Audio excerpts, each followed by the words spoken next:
And welcome back, everybody, to another episode of Benched with Bubba, episode 581. And this will be our first episode where we have real baseball to talk about. We're going to recap the week one in FAAB, talk about just the craziness that is baseball / fantasy baseball right now with this new landscape over the first weekend, and much, much more. And to help me break it all down is a friend of the show, a friend of mine. He's been on the show a couple times now, and it's always a pleasure talking to this gentleman. He just crushes the main event. You know, it's just what he does. Just fun things like that. A very, very smart guy. He went to college, so that's good. He's got that going for him. One of these days, I'm going to have him on Bubba and the Bloom so I can have two guys that can make amazing charts, really make me feel funny.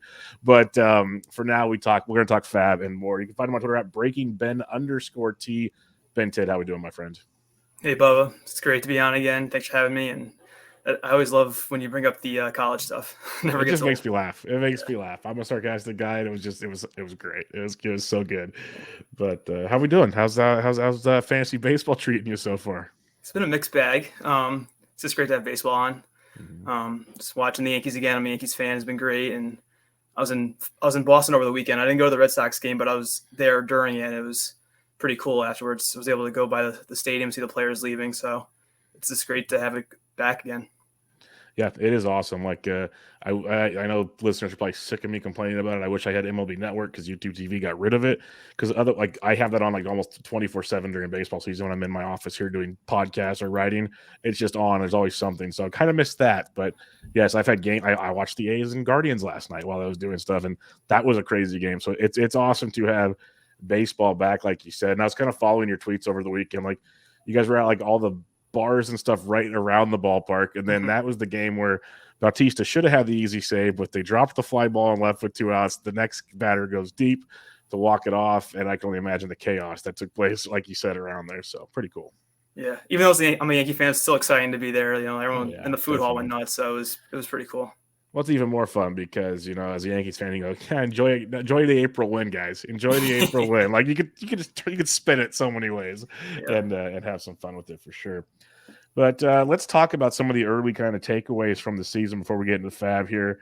And there's so many things to talk about, so there's like in no specific order. But I guess I'll start with the top part because it kind of affects the rest of it.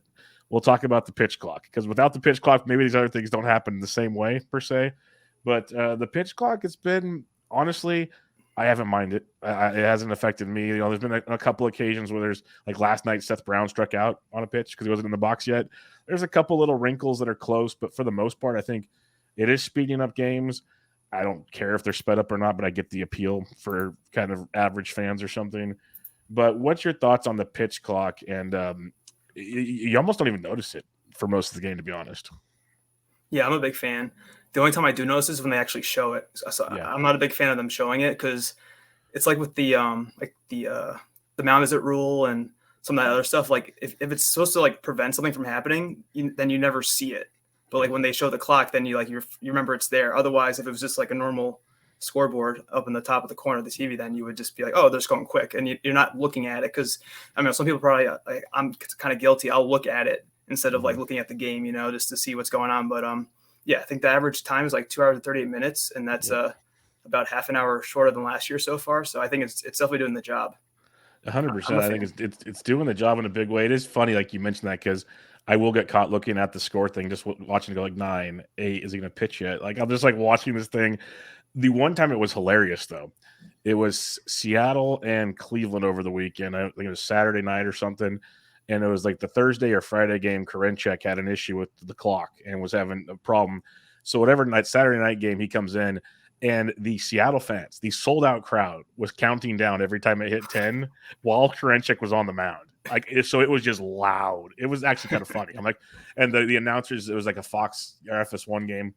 They were all, well, if anything, they brought the fans into the game, so that's good. I did not hear that. That's pretty awesome. It was pretty fun, like because that was the time I'm like, okay, this is kind of cool. I get it. Like it's late in the game, they were only up like a run. Karinchak like struggled with the clock, like admitted it after the game, and the fans just ran with it. It was pretty funny in that regard. So yeah, the pitch clock, I'm with you. It is what it is. It's not going anywhere. So I learn to accept it. You'll enjoy the game faster. Just telling you that right now. The one caveat, and I've seen some like DVR and some other guys mentioned it. It's fine for us at home. Like, obviously, like I love it because I have to do certain pieces of content every night that I have to wait for the games to be over. So when they're over earlier, it makes my life happier. But if you go to a game, it's expensive to go to a game, especially if you bring a family or whatever you're bringing. It's a price tag. Now, if it's shorter, you're kind of thinking, am I still getting the same bang for my buck? Like, what are we doing here? And someone also mentioned, now think about it, most places serve beer till the 7th inning. If that 7th inning comes sooner, now they're messing with the owner's bottom line. So I think it was DVR that mentioned it, because like the Cowboys do it for football and some of these newer stadiums.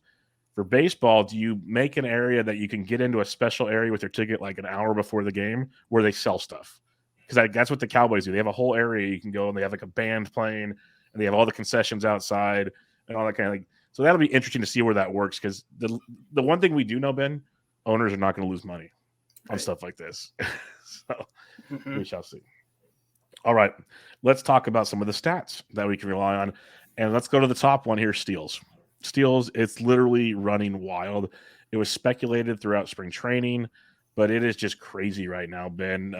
It was like on the first day, I think it was like 21 of 23 compared to like 5 the previous season on opening day. I think we were like over the 70 mark, give or take, through the first weekend. And the most impressive thing is the actual success rate is like well over 80%, which is pretty crazy. Like, that's the biggest standout for me watching that. So what's your thoughts on this? And then how do you think we need to attack it fantasy-wise? Well, the rules are working, it seems like. So that's a good thing. And there was always that debate I heard during the spring training time and draft season about, like, should you care about steals? Because if there's going to be so many, then like all your guys in theory are going to have more steals. But I mean, you have to target the right players still. Mm-hmm. So now I guess usually we'll look at last year. There's Jake McCarthy on the waiver wire. There were I know I'm missing other guys, but like he was the big one. Yeah, John Birdie for that midsummer stretch. He was unbelievable. So like those guys are going to be even more valuable if you need even more steals now. So this year I was trying to be more like, okay, worry about other stats early on as well. But I think if you didn't draft a lot of guys with like that 10 to 15 speed ability or steal ability, you might be in a little disadvantage, I think. Like I was in my one-man event, I ended up with Jorge Mateo as my utility guy, and I was kind of mad. I'm like, I don't want Jorge Mateo in my starting lineup, but like after that 2-steal game, I'm like, okay, but maybe it was a good pick. Yeah, I think he's got 4 now, so I mean, I kind of lucked into that. But yeah, it's going to be interesting to see. I mean, it's only been 4 days, or for most teams, only played 4 games still. So, but I'm sure like once teams start realizing like they can run and be successful, and not worry about getting thrown out, then I think the numbers might increase even more as we go into the season. Yeah, and you mentioned the rules because like I didn't mention them. It's, they only get 2 throwovers. There's all those little things. And again, I'm going to reference it because I saw it last night. The A's Guardians game in extra innings, I believe it was Miles Straw or Eddie or Bet Rosario on first base, and Trevor May threw over twice. And after that second throw, they were literally dancing because the second if he throws it, he has to get him out. So basically, the second he moves his foot, you just take off. Essentially, like you're good no matter what foot he moves. So they were just having a field day with him over there, and it was just like, well, that was the first time I saw that actually come into play because I've never seen the 2 throws that basically tells the guy, okay, I can run. Here we go, type situation. So that was interesting. But yeah, it's working in a big way. The other part is, as you mentioned, Mateo, those Orioles ran wild, but it was interesting seeing some of that. The first 2 games, 10 steals against Reese McGuire. Connor Wong catches on Sunday, 0 steals. I believe Connor Wong caught game 1 of the Pirates Red Sox. And I think they stole like 2 bags off of him. So it wasn't the onslaught that McGuire sought. So I never thought, Ben, that I'd be having to go to Savant and really look hard at catchers' pop times. But this might be something we have to look at as well, because for streaming wise, at least, like they could be like, hey, this is the week to go get. It's not just hey, he's facing Noah Syndergaard. This is a whole different story now. Mm-hmm. So we'll yeah, for sure. Like if you have one of those back end catcher 2s and you have them for offense, maybe their team's not going to play them as much now because, to your point, if they don't have a good arm, then they're going to hurt the team pretty significantly. So one more thing to add to our checklist. Exactly. One more thing to worry about besides just maybe fielding a healthy roster from time to time. In line with the steals, the offense bonanza is out there. It's crazy. For like we've had certain nights like last night in the summertime when it's hot and you got some wind blowing out. You're like, okay, that's cool. It happens once in a while. It's not hot right now. It's cold. The winds like the Royals Blue Jays were 9-5 on Monday night, and it was cold with the wind blowing in. So just put that like I know it was Barrios. It's not great, but just put that into perspective. So I guess these will go hand in hand. What are your thoughts on this offensive explosion? Because it could be the pitch clock's hurrying up pitchers. They're losing stamina. Some guys have kind of mentioned that theory. There's also, are we getting the juiced balls again? Because the way the ball's flying out certain times, it's looking shady.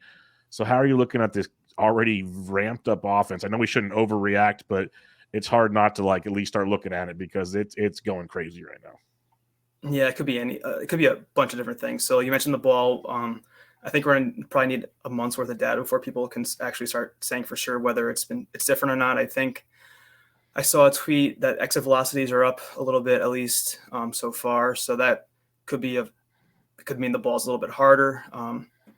So we have to wait and see. I mean, after less than a week of games, it's hard to tell for sure. Yeah. But before we got on and started recording, I mentioned I wonder how the World Baseball Classic's affecting it. I didn't have enough time before we recorded to look to see the other 4 seasons or 3 seasons to see how April compared to other years when there wasn't a Classic. But when I say that, I wonder if like all those hitters got extra at bats and meaningful at bats. I wonder if they're ahead of the pitchers right now.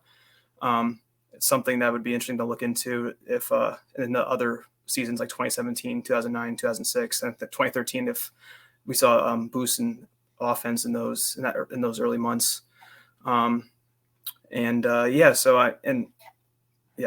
with the ball, if they change it again, it's gonna be so annoying because you have all these plans that you go into and try to construct your team a certain way based on ADP and how stats are distributed, and now it's all out the window potentially. So yeah, that might be frustrating.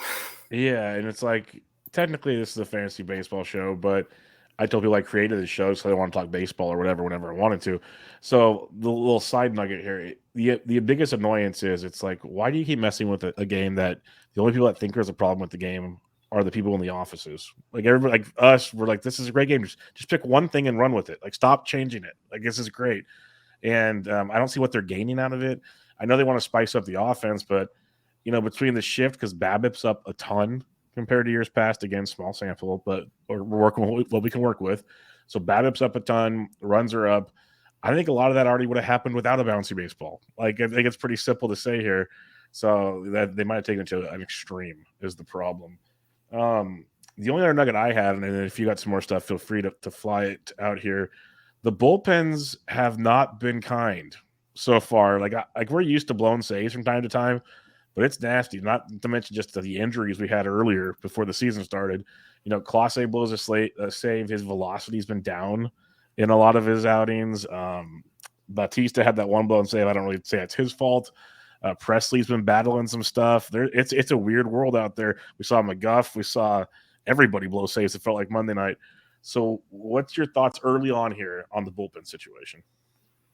I think we need more time. So at least in the main events, I tried getting like an anchor closer. I think that's a newer term, like kind of like anchor running back, stuff like that. And I had a lot of specs late, but I don't want to drop those specs yet because some of them haven't even had a chance to be speculative. Like I have Ottavino. I mean, it seems like Robertson's got the lead there for the Mets, but even like with the Cubs, like I don't know who the closer is between Fulmer and Boxberger. I don't think they've had a save chance yet. There's been a few teams with no save chances yet. So people going a little bit crazy with their FAAB, as we'll probably go over a little bit on these, I guess, new spec closers is a little, I guess, not being too cautious. I mean, I would be a little more cautious with how I spend my FAAB right away. But yeah, it's definitely been messy. And we were already losing closers like with the Diaz injury and Hendricks with his illness. So and now if Class A's got something wrong with him, that's even worse for anyone who paid up for him as the new RP1 once Diaz went down. So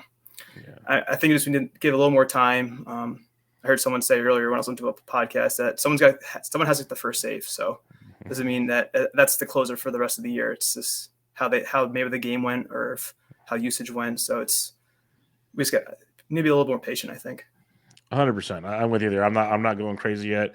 In 12s, some of my early specs, I'm kind of maybe floating around a little differently, but 15s, I completely agree with you. Like the depth there, you need to just wait and see. And people need to not panic on the flip side, not just teams not getting saves. Like even on Monday night, Derek Law got the save for Cincinnati, and I saw people like, why isn't Alexis Diaz in? Well, he pitched the 2 games before that. Like they're giving him the night off. Like so, there's so many things this early in the season, and that's why down velocity, like Colossae's, does it make me pay attention? Yes. Am I super concerned? Not yet, because they're still, I wouldn't say ramping up, but it's still so early. It's cold. Like there's so many factors involved where I'm kind of just like, okay, just get through the game. Make sure you can come out 2 games from now. Like give him a day off. That's fine. Just make sure he comes out here the next game, and then we're good to go. Because in a perfect world, we all know who Colossae is. We know who some of these other guys are, and it goes with many of the other teams in those situations. Anything else you got for us on this fun-filled start to the season? Yeah, just to touch on the offense so far. I pulled up earlier today Baseball Reference, and I've got here the hitting totals per team per game so far, sorted by year, just to see how the first 5 days or 6 days of the season compares to the full seasons of going back as far as it goes back. But I'll just read off the first couple of years. So according to Baseball Reference, we were at 4.62 runs per game. And last year that was 4.28. So we're about a third of a run up, and it's only April. So we would expect as the year goes on that would increase with the weather. This is back to like 2020 levels. That was 4.65. So it seems like we're getting closer to the juice ball. 2019 was 4.83. So it may be that kind of run scoring environment again if things continue to increase. Homers are at 1.18 per team per game. Last year was 1.07. And in 2021, that was 1.22. So, and in 2020, 2019 was even higher. So the homers aren't quite to the levels that we've seen in the most recent years, but higher than last year so far. The other interesting one is steals. So far it's 0.65 steals per team per game. Last year was 0.51. So that's over a 20% increase. So that's pretty significant, I think. The last time it was that high was 2012. That was 0.66. And the caught stealing rate's only caught stealing, is 0.12. It was 0.17 last year. It was, and back when it was the success rate was 0.66 per game per team, it was 0.23 was the caught steals per game. So it's about half of what it was the last time that the success rate was this high. So that's pretty significant, I think, too. Batting average 249 so far. Last year 243, so maybe not as high as we were expecting, but it's still early. And another thing they have here that's kind of interesting is balls in play. So we're at 24.18 balls in play. Last year was 24.41. The year before was 23.64. So actually down from last year in terms of balls in play. But we still have time for that too. So there's some interesting stats that I saw that do support what we've seen so far as higher steals by a good amount. The runs are definitely up from last year, but they could even be around the Happy Fun Ball era if they keep rising with the weather. So it'll be interesting to see how this continues to change. Yeah, those are some very interesting numbers. Like we keep saying, small sample, like don't get too carried away, but we also got to kind of pay attention because you're going to have to react quickly, as we saw back in 2019, where certain players do matter a lot more than others in those scenarios. So just like to throw a question out there, and there's really no correct answer yet because we are just speculating, of course. And we kind of have a rough draft on what happened in 2019 and 2020. But say we are getting closer to the 2019 numbers, just say we are for whatever reason, juice ball, new format, whatever you want to call it. We already saw it take place on Monday night. How does that affect streamers pitching wise? Because we were like, I've already been much more hesitant after that debacle in 2019 and 2020 to be like, you know what, maybe let's just be smart about it. We saw a lot of them get shelled on Monday night, just bottom line. We'll talk about them probably today. So it almost like, I know my answer, but I'm curious yours. What's your thoughts on this? We're seeing 15 where it's harder to find streamers. Are you just going relievers, just leaving it as is? Like, how do you approach that? So if anyone listening follows me on Twitter, you may see my tweet about Cutter Crawford last night. So I picked him up. I'm not even trying to jab at you. I'm sorry. I missed that tweet. It's all right. Yeah. So I streamed him in one of my 2 main events, and it was a mixed bag. So depends on hopefully he pitches on Sunday, and hopefully that start goes much better than last night. But yeah, in 15s, I remember from last year, it's just like, especially in the main event, it's just everyone's so aggressive on starters because trying to get good ratios. be so much hitter friendly now. It's those long relievers are set up guys those good ratios. Maybe they pitch twice and get 4 Ks. That's probably better than what you're going to get in terms of Ks and ratios than a normal streamer. It only has 1 start. So yeah, I might take a little break. This was a unique. If we talk, I'm sure we'll talk about him at some point later on. But it was unique. I might be a little more cautious going. Yeah, he was pretty popular with a couple other guys. So I'll probably have to be a little more cautious. It was a unique situation where I wanted to stream already, and my other main I didn't do that. I didn't add any streamers, but it wasn't a good start to the year. Yeah, no, it happened to a lot of us. So it's not just you. Depending, like I said, it wasn't just Crawford. There was probably 4, 5, 6 guys that got streamed and got shelled, and some very smart players like yourself were tweeting. See, I didn't see yours, but I saw other tweets. They were all doing it. Like it wasn't just you that got it because they were great matchups. It's just the bottom line. Like you tell me you're worried about the Pittsburgh Pirates, like that's what we're worried about, and then it happens. So that's baseball, and it takes us full circle. Is maybe that's another reason to keep those spec closers on the roster, because at least it'll be the setup men that could get you some better innings. So definitely a smart move on your part. All right, let's talk about some FAAB. And as if those listened in years past with me and Toby, I will have a guest on each week to recap FAAB this season. And we go over the player shares, player movement page on NFBC. And we do RotoWire OCs. It's a 12-team format where we found out more listeners actually pay 10 and 12 teams compared to 15. So we find it in the middle. We do the 12-team format and go from there. So the most added player. Yeah, this is just wild because some people, I'm a very sarcastic person, so I've appreciated some tweets revolving this situation. Pierce Johnson was added in 164 leagues. I'm pretty sure that's every single OC on the planet. He was added for as high as $243, as low as $3. I'm actually always entertained when it's not just $1. It seems like there's always one league at $1 wins anybody. It's the worst thing ever. So the fact that the lowest was $3, kudos to whoever league, at least paid attention. But the tweets that made me laugh is like, we're really playing this game with the Colorado closing situation. Like that's what we're doing. So I thought Pierce was the one to speculate on. There was no chance. I would have been closer to the $3 guy than the $243 guy. Let's put it that way. So what's your thoughts on this? Like, are you a believer in Pierce being the guy? Or are you thinking what were you kind of speculating bids wise on him? Yeah, I didn't even bother putting any bids on Pierce Johnson. Just so everyone knows, I don't have any 12-team OCs on NFBC. I just have 15-teamers this season. I do have some 12s in Yahoo, so it's a little different setup with FAAB. But so I didn't want to pour all that FAAB into them, and mainly just because I think we talked before we went out live was that I have a lot of specs who haven't really had a chance yet to close yet. I have a lot of Brad Boxberger, so I wanted to, before I added someone like Pierce Johnson, I wanted to wait and see how my guys did really, and like the Phillies, they don't have a save chance yet. I have Jose Alvarado on some teams. So I don't want to drop Jose Alvarado, who could be the closer for the Phillies, for Pierce Johnson, who could get BABIP'd his next outing and then lose it when Bard comes back in a week because he's already throwing. Yep. So, $200 is a little out of my range for what I would be comfortable with. I agree. I'd be with that single-digit range like you if I wanted to put a bid in for him. Yeah, I did not win any of my bids because I was like you.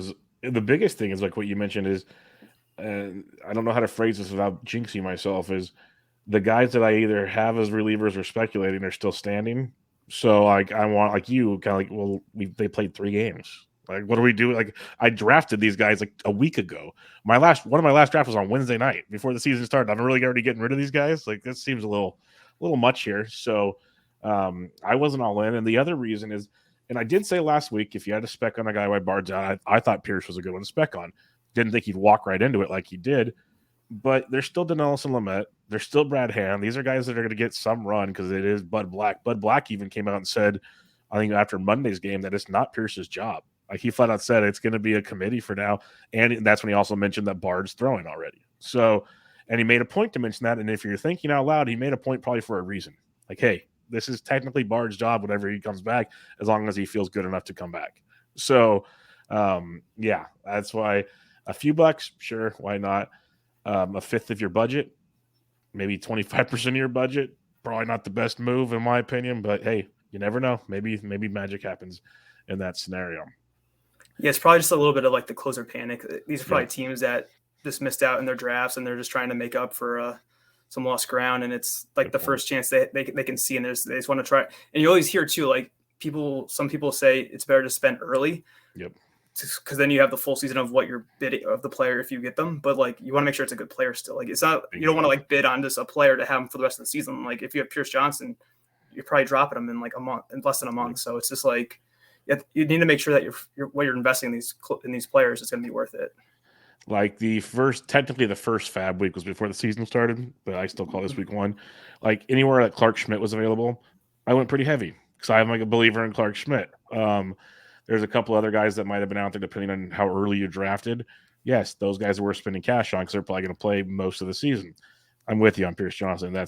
I think we'd all be shocked if he was the guy for the entire season. That's where because I used to never like to spend, and then like what you said, one of the gentlemen, the guilds I've talked to many times, he's a proponent of spending early. That's what he does. And then when he broke it down to me on one of my shows, it made more sense to me. It wasn't frivolous spending as much as, hey, get my guys, do my thing. And as you know, Ben, in these formats, as much as we want, like people want to deny it, as the season goes on, some people stop paying attention. Bids get cheaper. You don't need as big a wad of money as you think you do. Now, it helps, obviously, if you have to get certain guys because you need them at a necessity, but it's not always the end of the world. As long as you have a few bucks here and there, you can make some things happen. Yep. All right. The next one, Tyler McGill, I did put some bids out on. The last 2 weeks, I put some bids out on Tyler McGill. He was added in 146 leagues. He went as high as 234, as low as $1. We have one of them checking in. It just I'll say this much, Ben. I don't know about your 15s before we go on to McGill. I think you might have commented on it or someone else did when I tweeted it out. I don't think any of my OCs, my 3 OCs, 12-team leagues, I don't think any of them I had runner-up bids on anybody. It was the wildest thing I've ever seen. And I know at least one, if not 2 other people commented saying same thing in their formats, and some of them were 15s. It was just a weird, bizarre FAAB week. And it could be, like you said, there's only 3 games. I'm not moving on from my guys yet. Might be something to keep in the back of my mind for the future. Like, hey, maybe you don't have to go crazy this week. Like, just tone the bids down. Then it'll backfire, of course. But Tyler McGill, what's your thoughts as he came out and dominated? Looked pretty darn good in his first start. Yeah, I think he may have been taken in all of my leagues except for one. And then the one that he was available, I don't think I needed pitching. But from what I've heard, I think his velocity is down from where it was last year. So I don't think he's the same pitcher that people remember from April per se. Yeah, so I'm looking at Savant. Actually, it's probably his last year's stats, but yeah. So just looking at his start, so he had like an XB of 304, xERA of 6.28. So maybe he got a little lucky. I think he had 7 strikeouts in 5 innings, so that's good. Well, one thing appealing about McGill is he plays for the Mets, so as long as he stays in the rotation, he should get some wins. So that's pretty valuable. Yeah, I think he's a good flyer. Just I don't know if he's worth some of those upper bids that you were talking about, but yeah, I think especially with the way the pitching is now. I mean, if he can get his strikeout potential back, he had a 30% K rate, so that's really good. That could really help with this FAAB inflated environment going forward. So he's definitely a good speculative add, and hopefully he stays in rotation as they get guys back. Yeah, because I think he might, because Carrasco, after his Monday start, he might start missing some time here. He said he blamed the lowered velocity on the pitch clock affecting him, and I'm like, you pitched all spring with the pitch clock. So I'm still kind of like, yeah, I'll believe it when I see it type thing. So we could see Peterson and McGill, some of our favorite 6 and 7 starters that we thought would have roles for some time this season, right out the gate, just pitching and maybe not looking back, which is wild to think about. But yeah, like you mentioned, the velocity of McGill, a little concerning, something to monitor. But because the velocity he was super electric in 2022 when he first came out. But maybe that's what hurt him, and now he's learning how to pitch differently too. So there's like a different philosophy in the game, and it's still 7K. Give me 7Ks over 5 every time. Like how I'm in. So we'll see how that plays. Nolan Gorman, this is one that I had just such a hard time bidding on because we know the talent from the minors is there, and he's come out like a gangbuster to start the season. He was picked up in 124 leagues, as high as 388, as low as $10. Like that might be the lowest low I've ever seen, like our highest low, I should say, I've ever seen on this show. So people love Nolan Gorman. Like I said, he was hyped up last. One of the big FAAB spins in the middle of the season last year, didn't produce. What's your thoughts? Because I'm having, from what I saw last season in the bigs, which was a mixed bag, had like 14 homers but a ton of strikeouts. It's hard for me after 3 games to be like, yes, he's changed. So, what's your thoughts on Nolan Gorman? Yeah, well, one thing that's positive for him is he's played a lot to start the season. So, and the Lars injury is only going to help him stay in the lineup, I think, at least the first righties. Mm-hmm. But yeah, that K rate isn't going to be too good if he wants to stay in the lineup going forward. But yeah, he's a good back end bench guy, I think, to have for now. He's probably better in daily leagues where you can sit him if he's sitting against a lefty. But yeah, well, he has that prospect pedigree, so he could have some upside. In a fully healthy Cardinals team, it's going to be hard for him to play. But so I think spending a lot of FAAB on him may be a little ill-advised. But for a short-term ad, I think he's pretty good. You might get lucky. Maybe someone else gets hurt while Lars is down. I don't think we know how long he'll be out. Like I haven't seen. I haven't seen a report either. Yeah, it's so a bruised thumb, so I don't know yet. Yeah, I mean, it's bad enough for him to go in the IL, so it must be somewhat severe. Yeah, I don't think if he's hitting like this, like I think he has a hit to start. He's a hit in every game to start the season. Mm-hmm. Only 4 Ks in four games, so that's positive.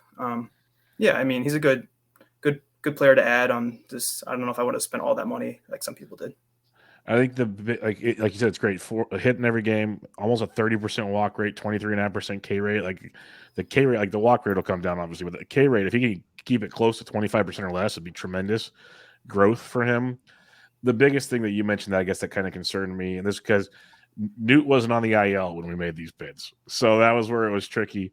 There's a lot of mouths to feed in St. Louis, a lot. And it's like he's playing DH, so all the mouths can come to that spot in the order. It's not like he's got like just one spot. That's where it was tricky for me. But he's hitting, and it's something to watch. And I'll just throw it out there now because like you'll probably be putting some bids and or at least doing some research on him. We'll have more Newt Bar news by next Saturday night, I'd assume, Sunday afternoon, hopefully. Burleson is going to be a fun discussion topic on this show next week. I'll tell you that much because I'm curious to see what his bids go for. The dude can rake. So, and Yepes got called up. I'm imagining that's a platoon. We'll wait and see. Burleson would have a strong side though, so could be pretty fun. One to monitor. Yeah, and I have Lars, and I think both my Yahoo leagues, and those are daily. So I had to replace him, and I ended up getting Josh Lowe to fill his position. But I did have Burleson and in the Yahoo waterfall, or the Yahoo version of the waterfall. It's a Yahoo version of the waterfall. I like that. Yeah, it's a little different setup, but it's the same idea. I like that. Like a hat tip to James Anderson and the RotoWire gang. That's a good one. Yeah, Lowe's a good one. Like, let me see. Is he even on the list here? He should be if he's not. Because he couldn't have gotten drafted that many places. He was only added in 31 leagues, so he's either still out there or he got drafted a lot of places. Good for him. That's a good one to mention, though, because he's been hitting almost every game versus right-handed pitching and in the about 5th or 6th spot in that order. So he's been getting some run. So that's a good shout out to Josh Lowe in that scenario. We talked about Pierce Johnson already. Let's talk about another potential closer overreaction. Maybe not. Danny Jimenez. So the Oakland A's got the close on the opening night of the season. Hasn't done a whole lot since then because it's the Oakland A's. So I'll be completely honest there. Like Trevor May came in the extra inning role last night, not Jimenez. Still makes me think Trevor May is still, because even the night Jimenez got the save, Trevor May pitched the 8th against like the big part of the order when the game was still like they're losing by 1 or tied in that game. So something to think about. But Danny Jimenez was added in 108 leagues as high as $344, so like $100 more than Pierce Johnson, but as low as $1. So like it's amazing. It never gets old, Ben. It never gets old when I say it for every single player because the gap in bids is ridiculous. So what's your thoughts on Danny Jimenez? Because we know he's good, but it's the A's, and I don't know if it's just his job.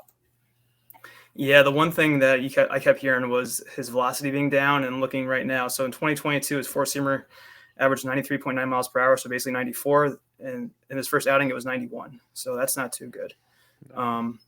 Yeah, and with that, and he's on the A's, and they haven't really said who's going to be the closer. I don't know how you spent $300 on this guy. I had him last year on a DC or two, and he got some saves for me, and that was great. I have him again on one DC, I think. But in terms of a FAAB league where you have to pay that much to get him, I can't do that. But yeah, I don't know. His stuff doesn't seem like he's going to be kind of how we touched on before. Yeah, the earlier you get a guy, the longer you can have him. But I don't think you really want Danny Jimenez is. Yeah, I'm not running for that scenario, to put it lightly. Let's go to the next one here. We mentioned some two-step guys. Here's our first one on the list.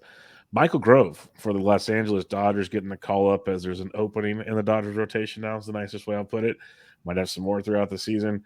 But he made his debut on Monday night, 4 innings, 3 earned, 2 hits, 2 walks, and 4 strikeouts. Kind of a mixed bag over 4 innings. He was added in 103 leagues, as high as 152, as low as $1. So what's your thoughts on Grove? Because I did win some Grove bids. I wasn't super aggressive. He was like, if you're talking waterfalls, he was at least my 3rd, if not 4th option on a lot of guys. It was just, to Dodgers, from to pick a 2-step, take a team that's pretty darn good to help them out potentially. But their work and pitch to contact concerns for me. So what's your thoughts on Grove? Yeah, in my 4 15-team FAAB leagues, I needed starting pitching in 2 of them, and he was my second pitcher in both times. I didn't get him on either one. The other one I got Cutter Crawford, and the other one I was outbid. Yeah, I have him in a DC, so I started him there. It seemed like it was going to be a promising start. I think he was through 4 and no runs, or 3 and no runs. But it kind of fell apart at the end, I think. And I remember looking up his minor league numbers or his previous seasons when he was called up, and he's a high whip guy. So I don't think he has the stuff of some of the other young pitchers like Bobby Miller or Gavin Stone. So I think, and I've been hearing that once, he's probably the first to go once Gonsolin's back. So it was only for the week. He did better than Cutter Crawford though in his first start. And if he stays up for the Saturday or for Sunday start, I mean, he could still improve on his numbers that he's given you so far. But yeah, this is a short-term stream play, and hopefully he'll get a win for whoever added him next week or in the next start. Yep, I'm with you 100%. And it's the biggest thing, like we talk about, don't spend too much early.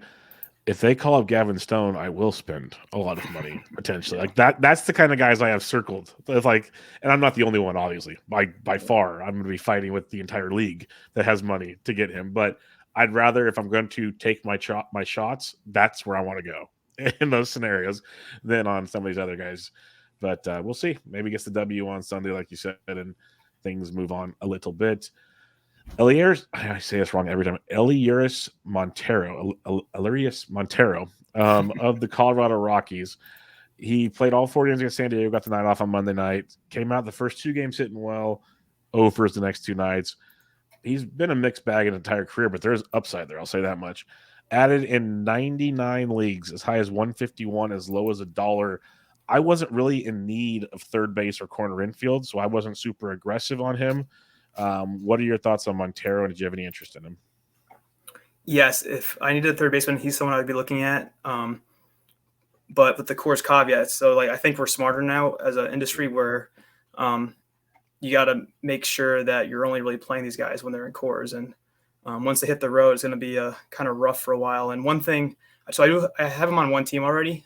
He was my backup third baseman, I think, in one of my main events. And one thing I've noticed, even though he's produced so far, he has a lot of strikeouts. So if he can't cut down on his strikeout rate, then we might be seeing more Mike Moustakas or whoever else the Rockies want to sign to replace him. But yeah, I mean, he's definitely someone. If you need a corner infielder, definitely going at him. He's hitting 250. But yeah, like I said, it's 16 at bats, 8 Ks. So he's definitely got to cut down on that. Last year he was at 176 at bats and 60 Ks, so that's about 33%. So yeah, it's not looking good in terms of him being able to hit for average or probably sticking in the lineup.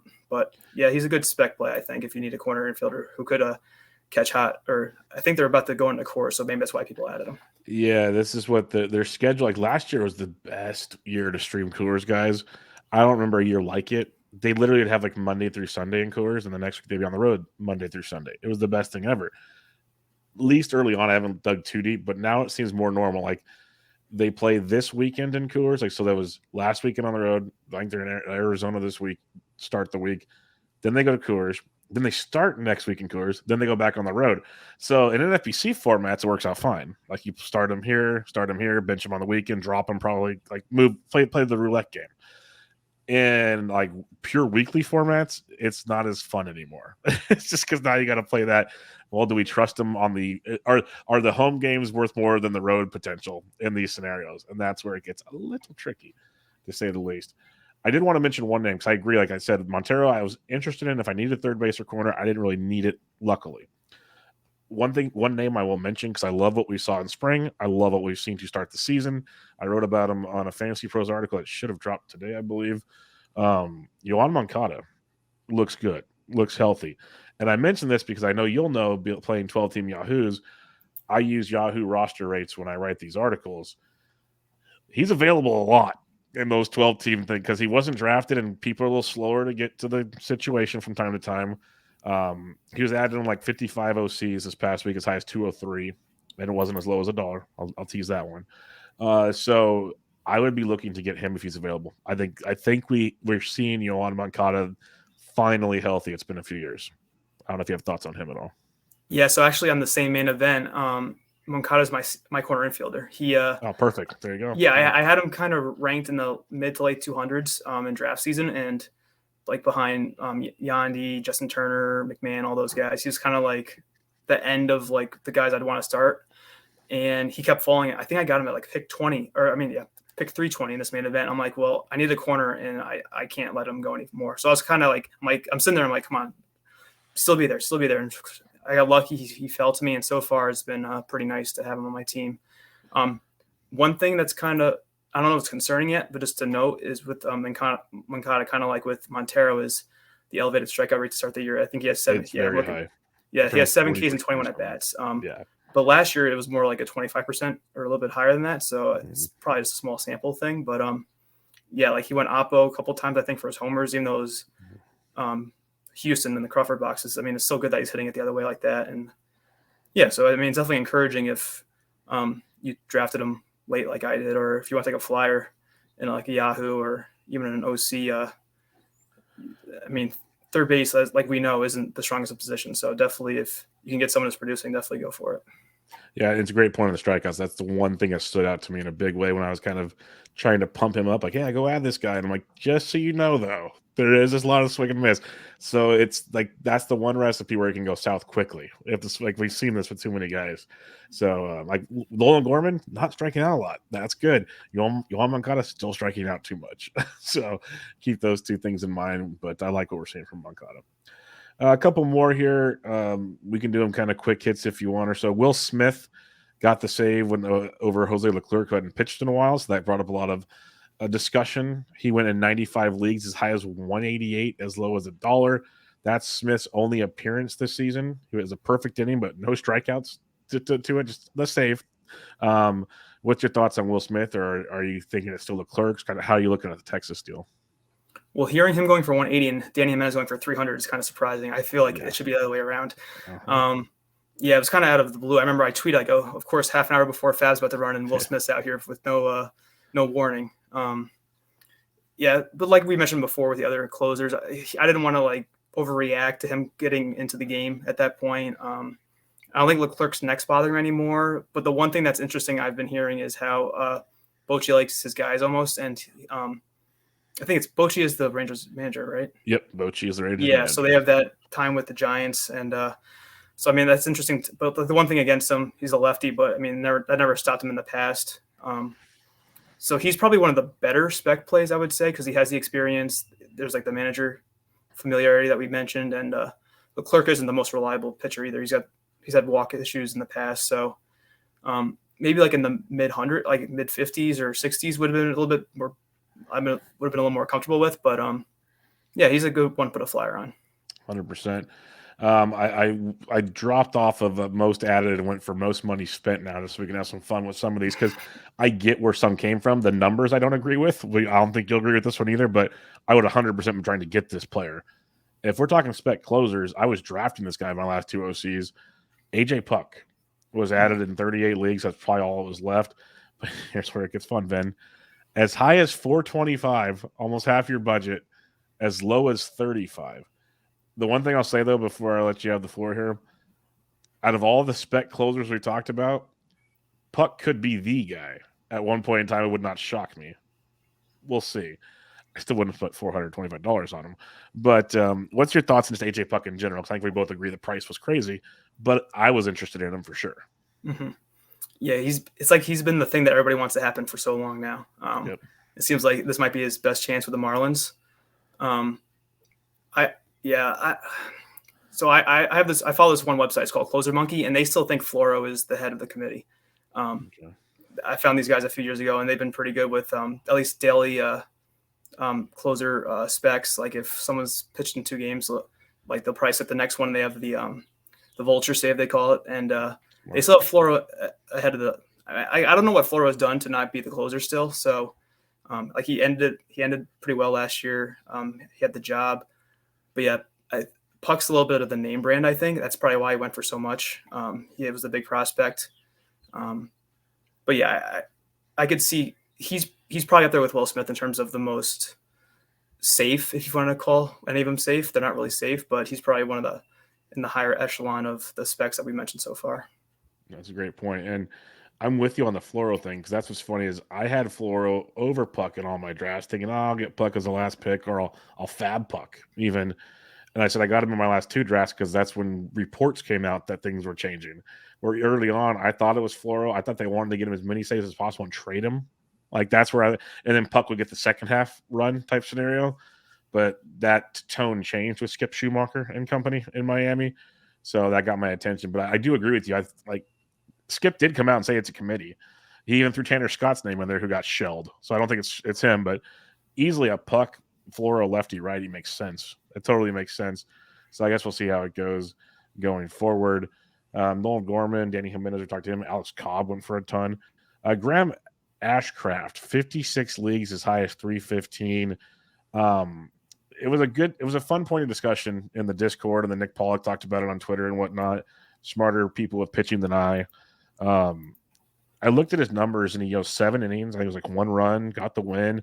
Strikeouts were okay, but he wasn't whiffing guys. The CSW was low. I'm sitting there going, this isn't the guy we saw in spring training. Like, what's going on? Apparently, I shouldn't be concerned, so that's fine. But what's your thoughts on Graham Ashcraft? Because people were very aggressive if he was available. Yeah, he's someone I don't have on any teams. Mainly, I mean, he was going in a range where it would have been great to just draft him as a flyer. The one thing that kind of didn't push him to the top of my list at the point in the draft was he's on the Reds. So there's the home run issue with Cincinnati. It's one of the best places to hit, and then also they're not going to win many games. So even though we can't predict wins, like I feel like the new mindset now is just try to draft pitchers on good teams, and then they'll probably fall into wins more often than not. But looking at a Savant page, in this start, he had a 23% K rate. Last year was 15%. And his walk rate was down almost 3% from 6.5 last year to 3.8. So that's almost a 20% K minus walk percentage, which is, I think that's elite or close to it. Pretty darn good. You're a really good pitcher if you have a 20% K minus walk percentage.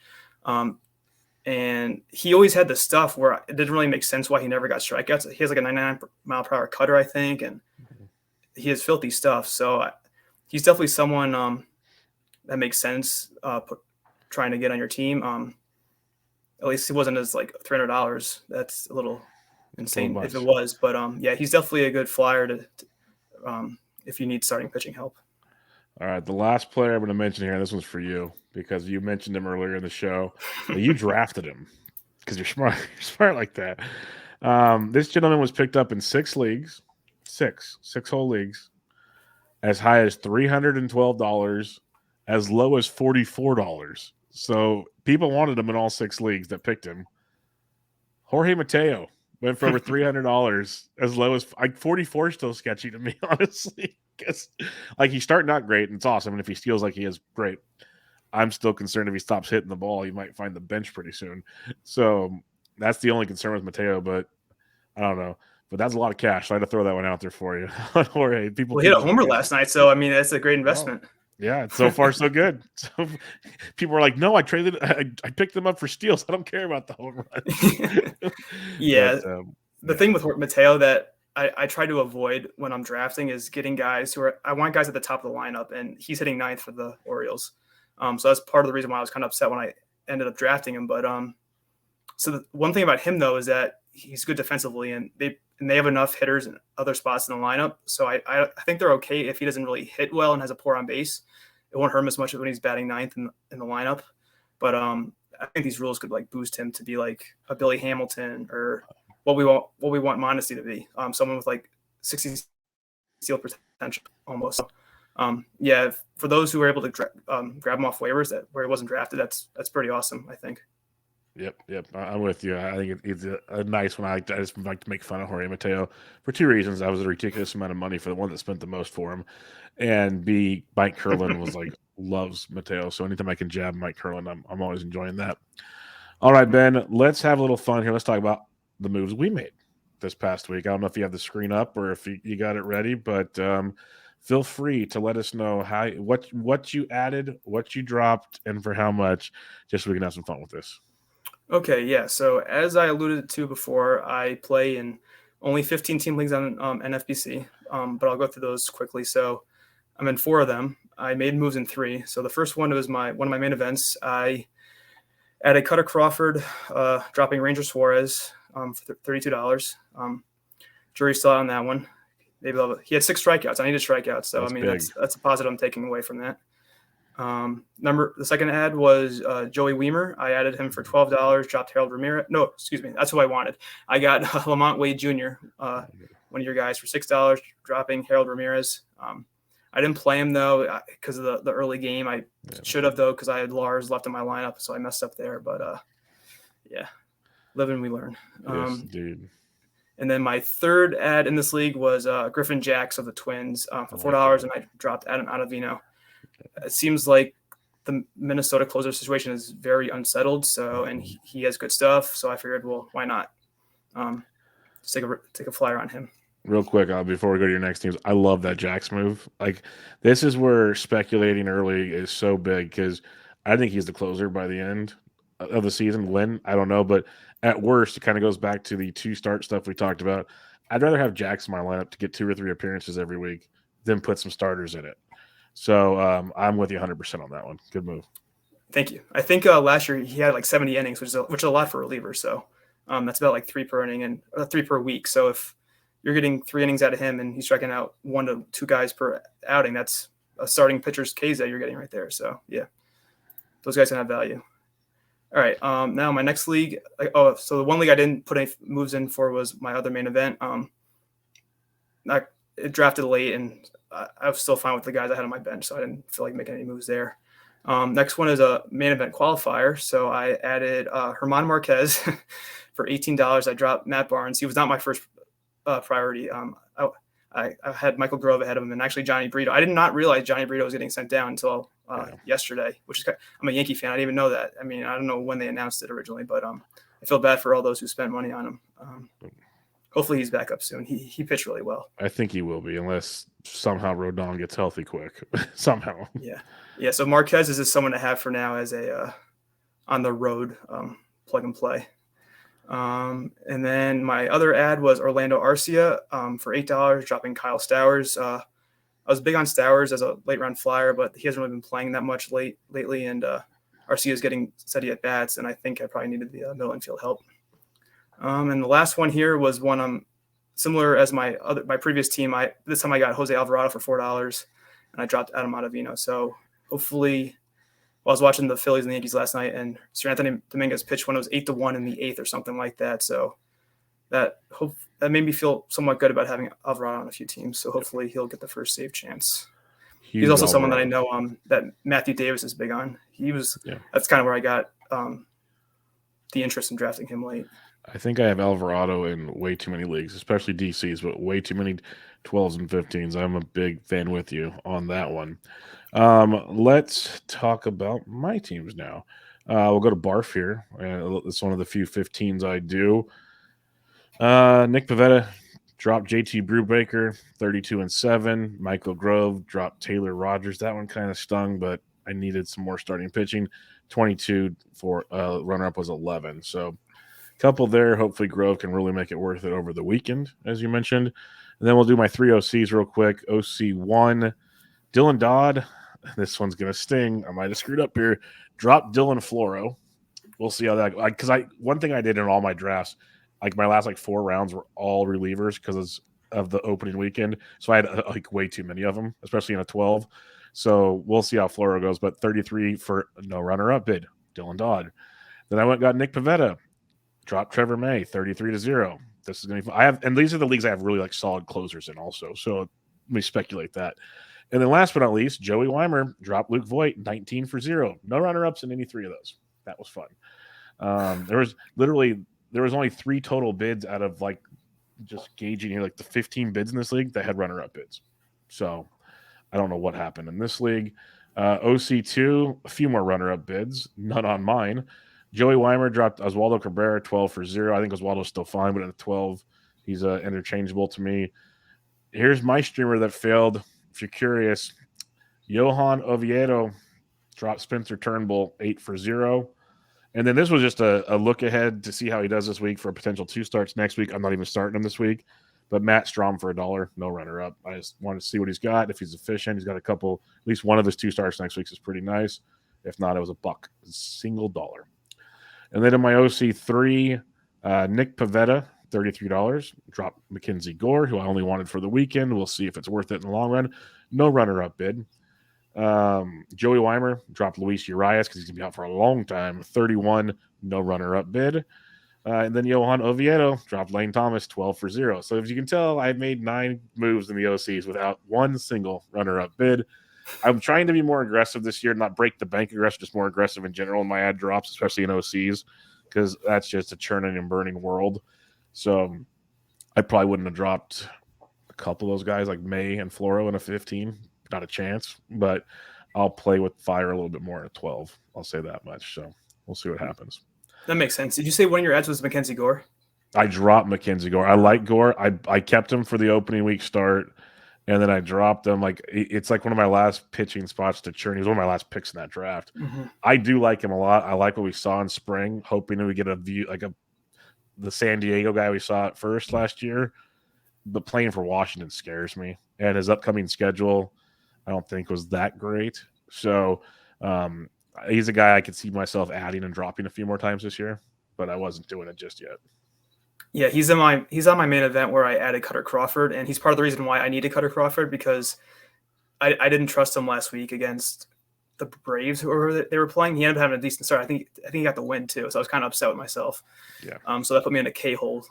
So I couldn't play him this week in Colorado, but exactly. I have to weather. I remember hearing the Nationals had a rough start to the year, so I need to weather the storm, and then hopefully he'll have some better matchups end of the month. Yeah, because with a 15, you hold. I'm with you there. The 12, I'm like, okay, he's got Colorado this week. Maybe he gets shelled. I can get him for a couple bucks the week. You're playing all these events in your head. Does it ever work out that way? Rarely. We both know this very well. But that's in a 12, you definitely take more chances than you do in a 15. And that was one of the big things is people have asked because I like 12s to begin with, and I've expressed that many times. But last year was my first year in the OCs, and I learned a lot. I was in the league with the Guilds, won the overall in. He smoked us in many categories. But I learned a lot just kind of watching things, and especially watching him do FAAB was quite a telling situation on, just playing the game, adds, drops, be aggressive, not financially, but just be aggressive. And look at Gore. He's got Atlanta this week, which terrifies me. So that was one. Yeah, then next week he's got a 2-step, but it's at Colorado and then at the Angels, who are hitting the baseball quite well. So that's his next 3 starts. Is at home against Atlanta, where the ball flies out of Washington more than people think.